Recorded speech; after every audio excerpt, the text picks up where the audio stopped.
இந்த கோயிலில் ஞானசம்பந்தரும் அடியவர்களும் வருகிறார்கள், வந்து தங்கி இருக்கிறார்கள். அவர்களுக்கு அறுசுவை உணவை அமுதை அளித்தவர் அன்னபூரணி அம்பிகை. இந்த உணவை உட்கொண்ட ஞானசம்பந்தருடைய சீடர்கள், ஞானசம்பந்தர் எல்லோரும் உணவை உண்டு மகிழ்கிறார்கள். அவர்களுக்கு தாகத்தை போக்குவதற்காக சர்வேஸ்வரன் அங்கே ஒரு நீரூற்றை ஏற்படுத்துகிறார்.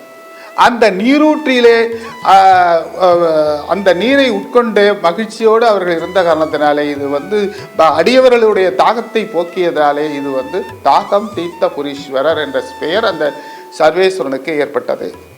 அன்னபூர்ணி அம்பிகை அமுது படைத்து அமுதை உண்டு அவர்களுக்கு குடிப்பதற்காக நீரையும் கொடுத்தவர் சர்வேஸ்வரன்.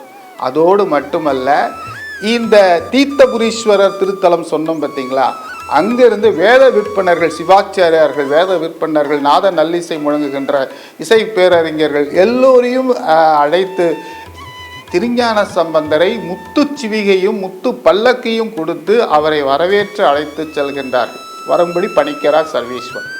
அவ்வளோ சிறப்புகளோடு அனுப்பி இந்த தாகம் தீர்த்தபுரீஸ்வர் திருத்தலத்துக்கு அனுப்புகிறார்கள்.